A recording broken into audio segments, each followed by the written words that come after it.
We are going to be focusing on specific neighborhoods in Cleveland. And so today we are going to start with the Hough neighborhood. And specifically today's agenda, we'll be talking about the history of Hough neighborhood. So we'll do this in two parts, hopefully. We will do a pre-1966 Hough, which is pre-uprising, the 1966 uprising. And then hopefully if Mr. Freeman can join us, we will do a post-1966 historical discussion on the Hough neighborhood and entrepreneurship. So I will begin to introduce our first guest. He is both a public and academic historian. He is the Senior Vice President for Research and Publications at the Western Reserve Historical Society, and he's also a professor in history here at Case Western Reserve University. He is the editor of the Encyclopedia of Cleveland History, and he also created the first history archive, one of the first history archives for Black history in America at the Western Reserve Historical Society. I believe that was 71. So if you will all please join me in welcoming Professor John Grabowski to the discussion. Hi, Daryl. Thanks so much. It's good to be here. And it's good to put Hough into a broader perspective. And I think we'll want to discuss that in a while. I did play a role in the creation of the African American History Archives, but that's something that the Historical Society began nearly 50 years ago, and it has been a great archive for the community. And I say community in the broadest sense of the word. The Historical Society has gone on to build ethnic history archives, LGBTQ archives, so forth. But if I'm going to look at Hough, and today Hough is defined as the area between East 55th and East 105th Street and north to south between Euclid and Superior. So it's quite a swath of land. But we have to put that into, I think, a longer context. It really didn't begin as a neighborhood per se until the 1870s. And its creation as a neighborhood, as a real estate development, was a consequence of the city's growth. And let me just give you some boring figures, but they're interesting to know. 1820, Cleveland's population was 606. And most of the population in the city at that time was clustered around Public Square, primarily to the west of Public Square. But as the city began to expand, after industries developed because of the canal and the railroad, that population began to spread eastward, and when Ohio City was annexed, it spread westward. And what one sees with the spread of population over time, this is a general rule, is that as industry and commerce grow, the central city begins to be taken over by that, and residential life for those who can afford it moves further away from the center. So what you're looking at by the 1850s and 1860s are people moving out to what we would call the East 30th and East 40th areas on the east side, and on the west side, Ohio City is annexed and that begins to move out. But by 1870, the city's progress and its growth is really enormous. Let me just give you the numbers here. City's population in 1870 is 92,829. By 1900, it is 381,768. I can give you all these numbers, but let's just say that by 1940, it's 878,000. And by 1950, Cleveland achieves its largest population as a city of 914,000 people. And so as that population begins to grow, real estate brokers buy the farmlands that are around Cleveland. You have to imagine that Cleveland was established to be a farming village, and the outer lots were 100-acre lots. And by 1870, the pressure is on, and the movement has gone all the way out to East 55th Street, then Wilson Avenue. And it's at that point that Hough Avenue is created. It's actually created in 1873. And it's dedicated to Oliver and Eliza Hough, who were early settlers to the city. 1799 is the date that we have. And that area that is now east of East 55th Street was once part of East Cleveland Township, but it's annexed to the city of Cleveland at the same time. So what you have is the city is spatially expanding. And when the avenue is developed as real estate, it is developed as a sort of upper middle class area. And there are two things to look for when you see Hough being developed, is that Hough Avenue and then Lexington Avenue as well, the main east-west streets are going to become avenues of commerce. The neighborhood grows up as a walking neighborhood. Now, there will be streetcars that come, most notably a cable car system that's run by a man, Frank DeHaas Robeson, and he builds it out to his ballpark, which is also in Hough Park Field, as we know it now.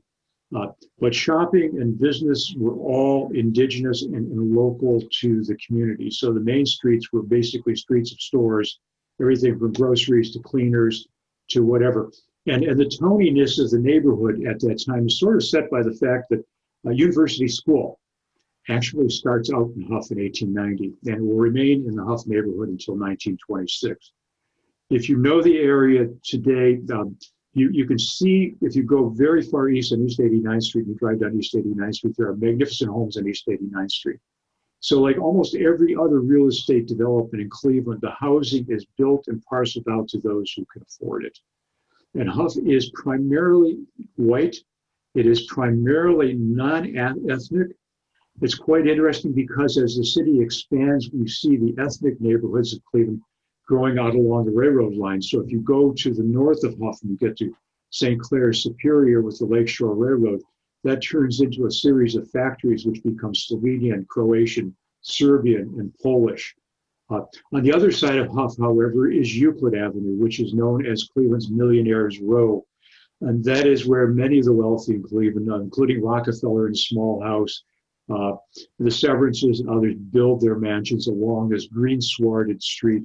So that is the southern border of Hough. So you get a sense of where it's situated at that time. But the thing to understand about Hough and any neighborhood in Cleveland is that the city's population is never static. It doesn't stop growing until 1950.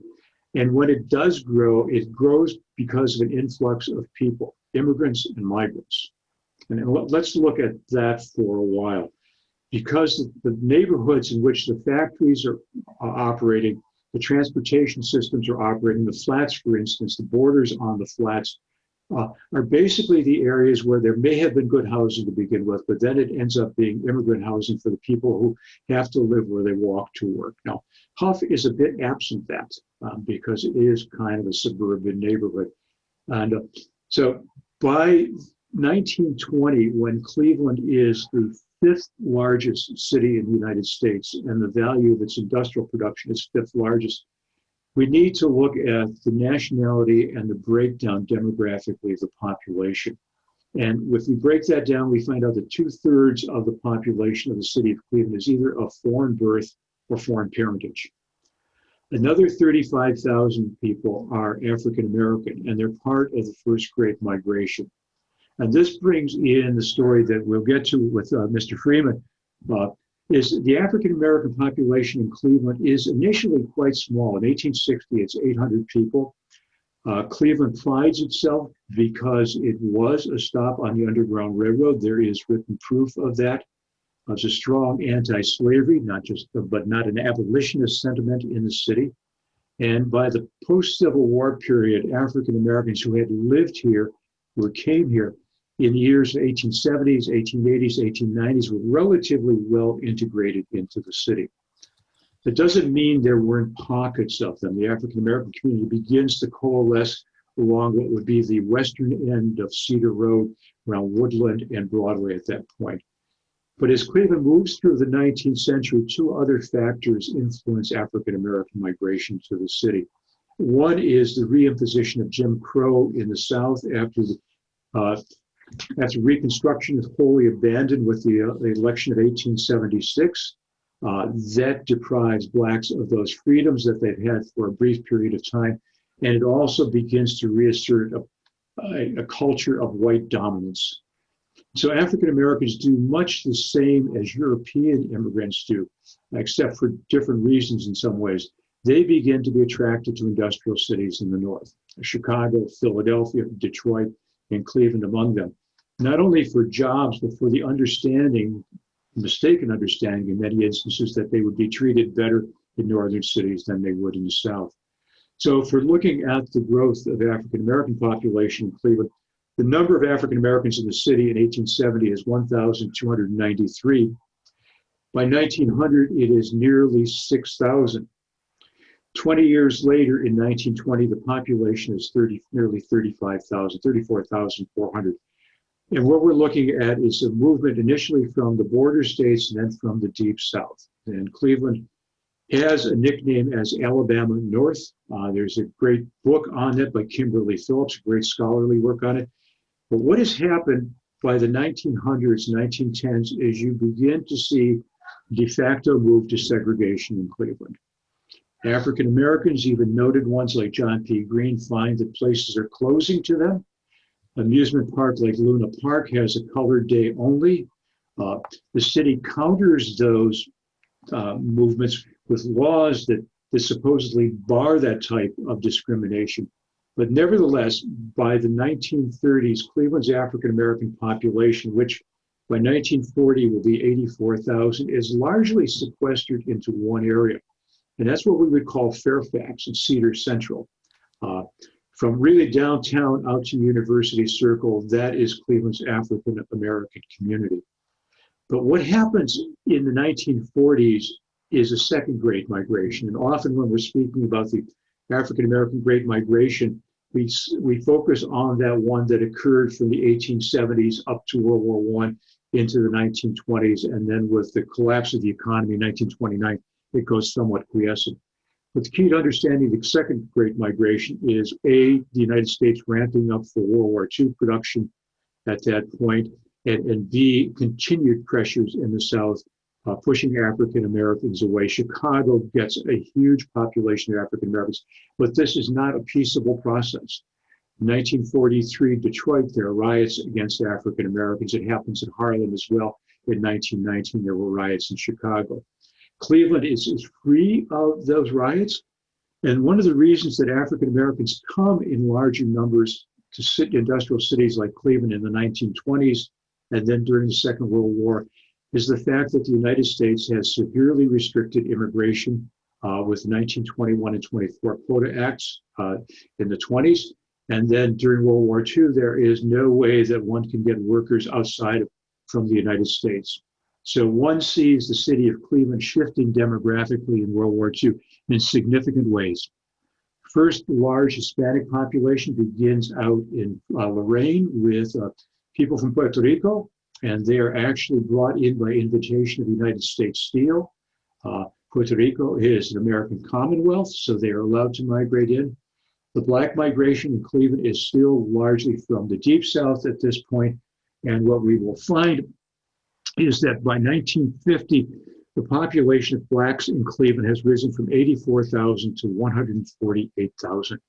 And if we extrapolate, go to 1960, it's 250,818.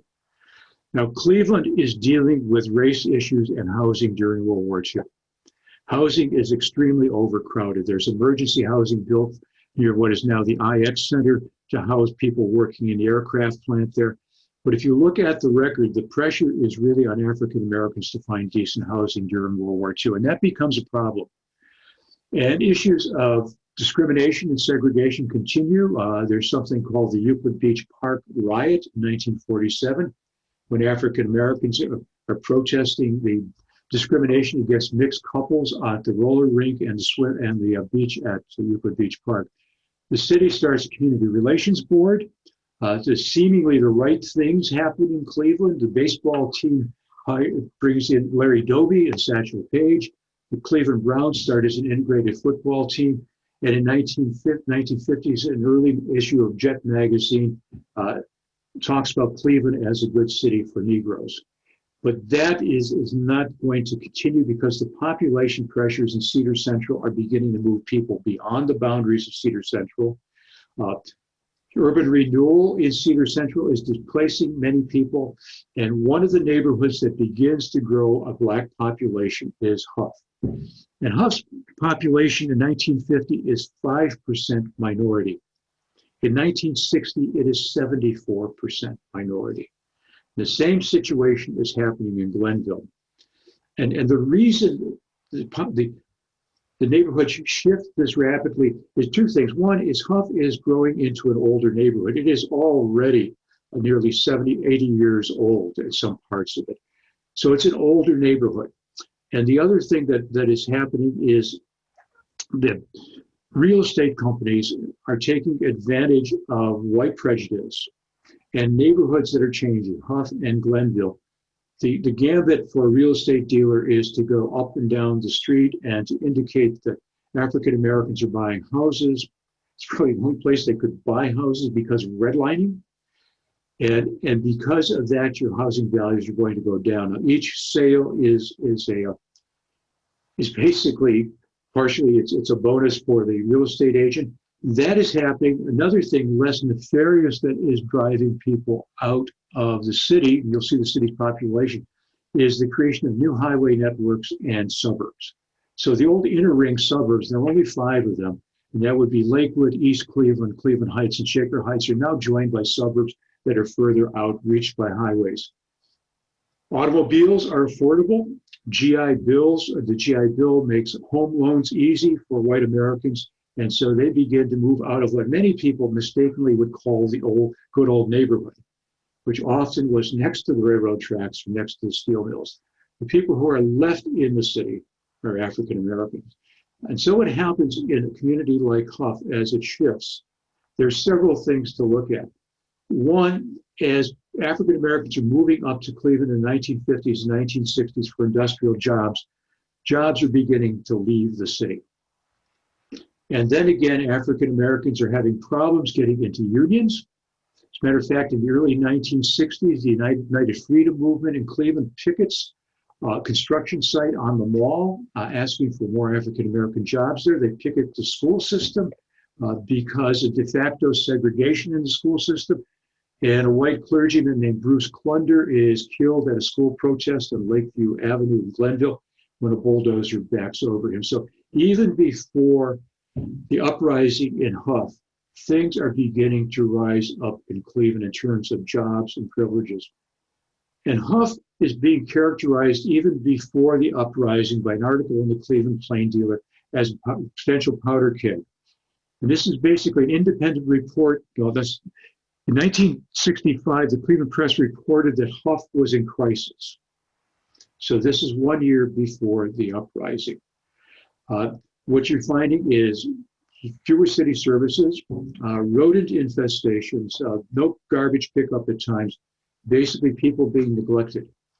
There's another thing that happens in changing neighborhoods, to use that euphemism, is that while many homeowners will move out, they'll do one of 2 things. They may keep the old home and divide it up and market it at an extremely high rental price to accommodate the growing population.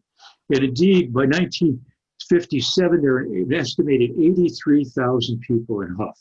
The numbers for Hough are basically 65,000 in 1950, 83,000 in 1957, and in 2012, 12,594.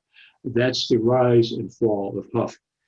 But if we get to business owners in these neighborhoods, whether it's Cedar Central or whether it's Hough, most business owners are white. They will retain their business even though they're living out of the community. And their employment practices and their pricing practices are problematic. And that was an issue that was already taken on in the 1930s in basically Cedar Central by a man named John O. Hawley. Hawley was a relatively recent African-American migrant from the Deep South, and he basically started a movement called the United Freedom Movement, and they pioneered something in Cleveland that became very common later. They pioneered boycott and picketing. They would go to white-owned stores within Cedar Central along Woodland Avenue that were not employing African-Americans, and they would march with signs saying, don't shop where you can't work. And eventually that opened some jobs for African Americans. A little interesting tidbit here is John O. Hawley became a mentor for Mayor Carl Stokes in the late 1940s. Hawley was stumping the state for a candidate for governor, and he had a young man named Carl Burton Stokes as his driver. And that's where Carl Stokes basically began to learn about the deeper history of the community. Hough is in this situation, and this is where I will end it unless we have more. Hopefully, Mr. Freeman will be here. Prior to the Hough uprising. There were other ones in the United States. Perhaps the most notable one was Watts in Los Angeles in 1965. And these were for the same reasons. The uprising in Hough began on the 18th of July, 1966. Four people, all African-American, would die. There were 300 arrested, 200 fires were found, and there were $1.2 million in property damage. But even before this, in the ethnic neighborhoods around Hough, there were issues. And there's a neighborhood called Sawinski, which was largely Polish-American. And at one point, shortly before Hough, if I recall correctly, there were some African-American kids throwing stones at cars, and one car with a couple of white guys pulled out their guns and took some shots at the kids. So there was this tension between our hood and their hood that was going on at this point. But what really broke the proverbial camel's back was on a hot day in a hot summer in 1966, an African-American went into the 79er Cafe at 79th and Hough Avenue and asked for a glass of water and was refused that glass of water. Went out, and the owner then put a sign up saying, I'll put it politely, no water for colored. That brought a group of young people outside the tavern. They began to protest. The police came out to break the protest down, and that was the nub of the riot, which was not only in Hough, but it spread around the city. One African-American man, Bernard's Tony, was driving, got lost in Little Italy, was shot, killed. His killer was acquitted. So this is the mixed situation you have. There are rumors that Little Italy was already arming at this point.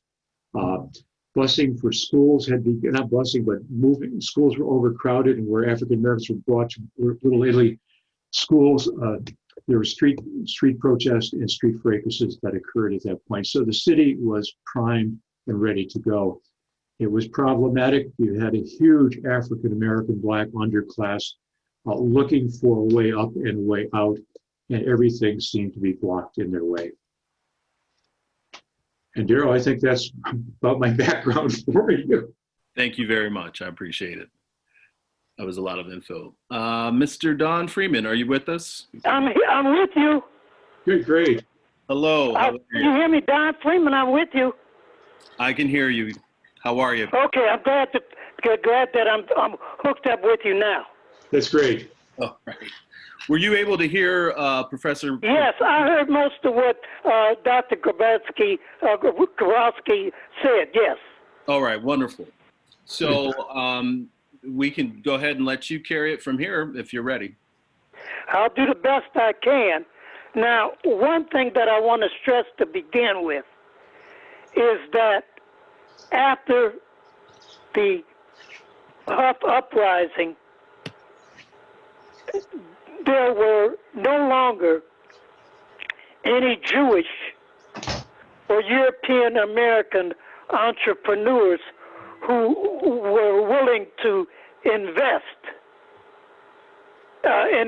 invest any money, involve themselves in any enterprises in the Hough area.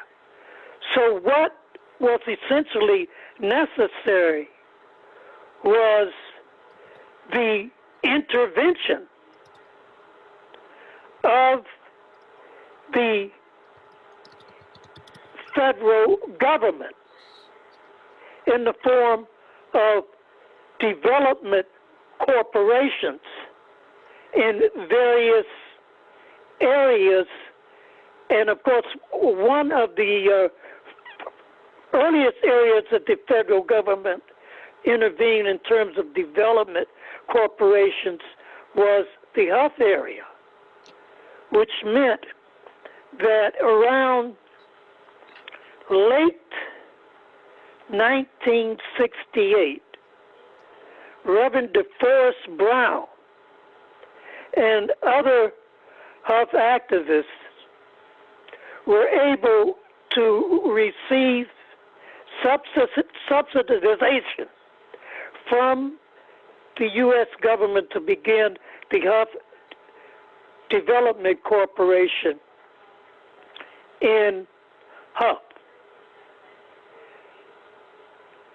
They essentially had a headquarters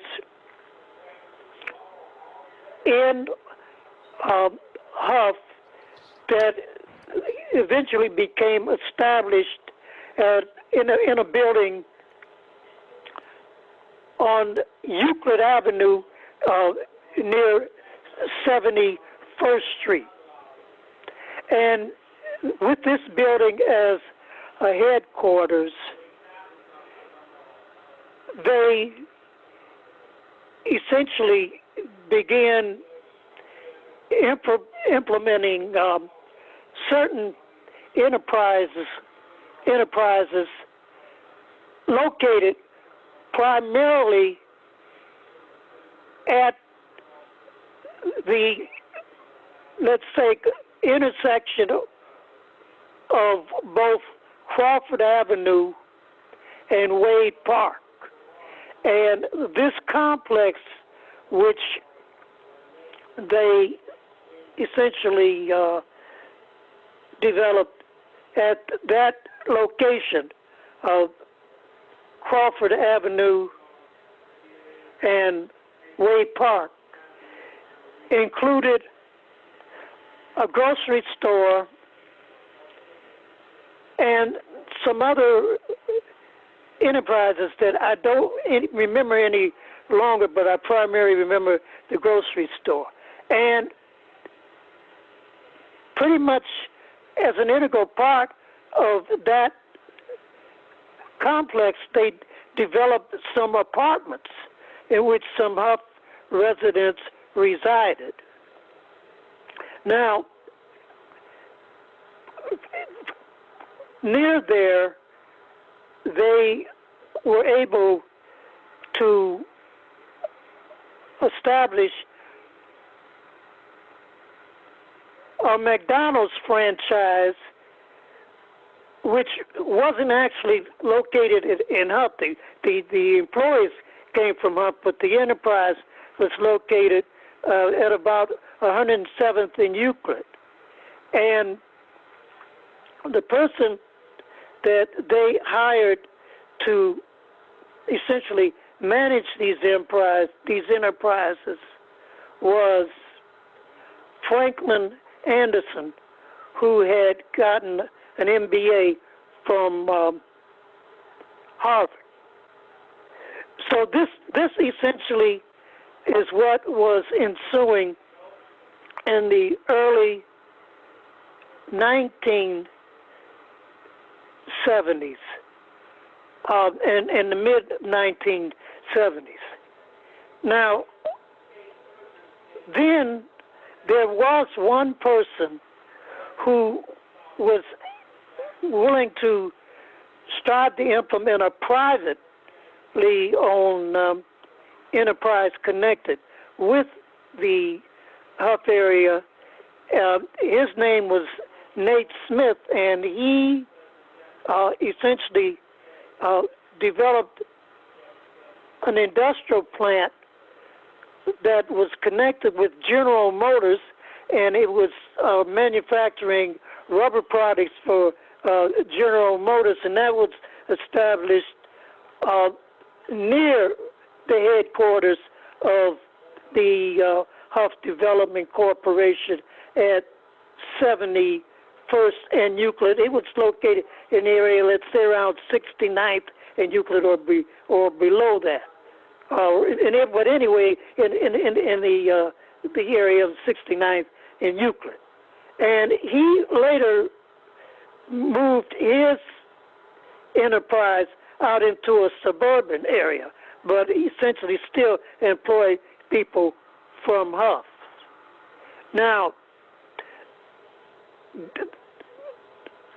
later, the Hough Area Development Corporation moved from the 71st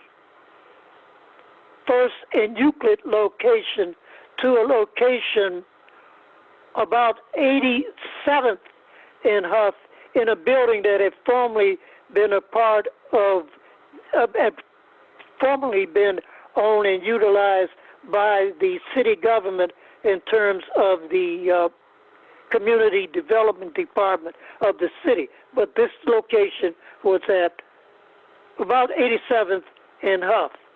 And then later the director became Claude Banks. Now, unfortunately, in terms of the implementation of the housing development that the Hough Area Development Corporation was involved in, there occurred dissension between the Hough Area Development Corporation under the directorship of Claude Banks and then Councilwoman Fannie Lewis. So as a consequence of that, unfortunately, the Hough Area Development Corporation was essentially undermined, and it essentially terminated. But Councilwoman Fannie Lewis strived to continue the housing developments that essentially the Hough Area Development Corporation had implemented. But what really became a major housing development, thanks to Councilwoman Fannie Lewis, is what is now known as the Lexington Village, which obviously now has a housing that extends from about 73rd and Hough up to 79th and Hough, over to 79th and Lexington, and then extends further across off from 79th and Hough up to about 81st and Hough. So that constitutes a response that was implemented to, let's say, address the economic crisis that was the aftermath of the Hough uprising. And of course, what still is primarily the remnants of that process constitutes the housing that Councilwoman Fannie Lewis was instrumental in implementing. And of course, what you have in conjunction with what Fannie Lewis was able to implement in terms of housing is continued housing that has been developed north of Chester, beginning about, let's say, 80, basically about, let's say, 73rd and Chester. So that constitutes what I fundamentally can contribute in terms of the discussion today, or the program today. Thank you so much. I appreciate you joining us for the call today. And let me just take a step back really quick and reintroduce you. So my apologies for that. That's okay.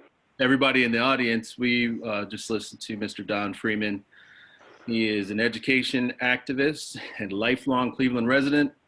He went to Glenville High School, and he's also a graduate of Case Western Reserve University, I believe with a degree in history. So we share that together.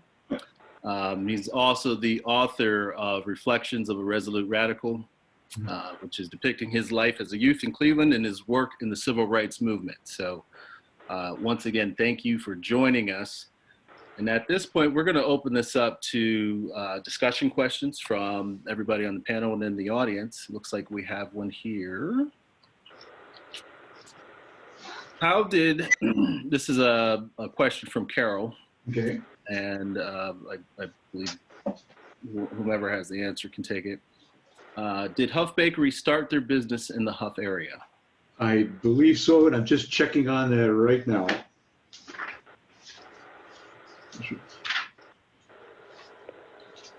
No, their pile. Actually, they expanded into, yep. Started in 1903 at 8708 Hough Avenue.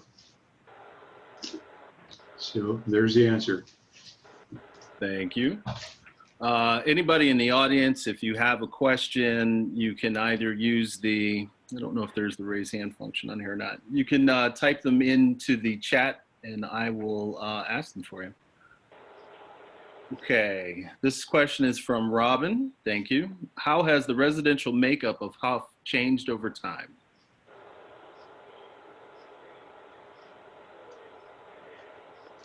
What's that question again? How does the residential makeup of Hough, how has it changed over time? Well, again, as Professor Grabowski had indicated, that by 1960, it essentially had become primarily African American, and that's what fundamentally that it still is. However, I think what we have a factor now is the expansion of Cleveland Clinic. Obviously, in terms of the southern and southeastern Hough area, and with that, Cleveland Clinic's interest and concern with some of its employees being able to reside in the Hough area where they will be closer to Cleveland Clinic. So that I would say now the expansion of Cleveland Clinic and its concern with its employees being able to reside in what is now the eastern and southeastern Hough, if they choose to. That's the fact that over time will probably result in some change from exclusively an African American residential population in Hough to more inclusion of European Americans. Thank you. All right, we have another question here from Gina. Thank you. Were blacks in the Cleveland area denied access to the GI Bill for loans as happened in other parts of the country? Yeah, it was difficult for them to get loans. And the best book on this, and I'll refer you to a great author, his name is Todd Mishney, and it's a history of African-American suburbanization in Cleveland called Surrogate Suburbs. And it covers the period from 1900 into the 1980s. It's an exceedingly good book. And I know there's another question that came up about redlining, and Todd deals with redlining not only in suburban growth, but its effect on the inner city as well. So I'd highly recommend that. Thank you. And so we have another question, and hopefully I'm saying your name correctly, Ala. Would you like to unmute and ask the panelists the question? Sure. Hi, everyone. Hi. I was wondering to what extent the redlining that you all have spoken about a consequence of local legislation or municipal legislation, and how much of it was due to any kind of collective prejudice that landlords, property owners had. Thank you. Well, it's interesting. It has not a local origin, but there was a real property inventory of Greater Cleveland did surveys of the city in the 1920s and 1930s, looking at wealth in areas, and that led to a basis for redlining. But as my understanding is, redlining is a national policy that came up during the FDR administration. So it has impacted all major cities.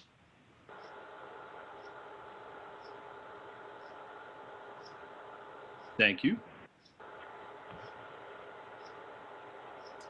Just a moment here. I'm looking at the question. So I have a question, and Mr. Freeman, you brought this up a little bit. So I just wanted to know a little bit more about the impact of the Cleveland Clinic, and how has that helped for, like, what is the impact of the Cleveland Clinic on Hough, for better, for worse, over the years? Okay, now I want to stress that some Hough residents are alarmed by it, in terms of Hough residents who have chosen to remain in Hough and not move from the Hough area. They are alarmed. Now, one other essential comment I do want to make is that Cleveland Clinic is having some economic impact upon, let's say, the southeastern areas of Hough, in terms of enterprises along Chester Avenue, which obviously are a consequence of the Cleveland Clinic's involvement. So that I would say that I'll call the veteran Hough residential population that has chosen to remain in Hough and not leave the Hough area, they are somewhat apprehensive relative to Cleveland Clinic's advancement, or when I say advancement, it's expansion, which they essentially regard as intrusive. Are they, so as a follow-up to that question, is it a concern about being displaced by the Cleveland Clinic, or what is their apprehension? Okay, they are concerned to some extent about residential displacement, in terms of the extent to which various units that are, various housing that is implemented in the southern or the southeastern areas of are too expensive for the existing residents to essentially purchase. So I would say from that standpoint, they are considering as a kind of gentrification. Yeah. Understood. Thank you. We have another question from our audience. Brittany, would you like to go ahead and ask it?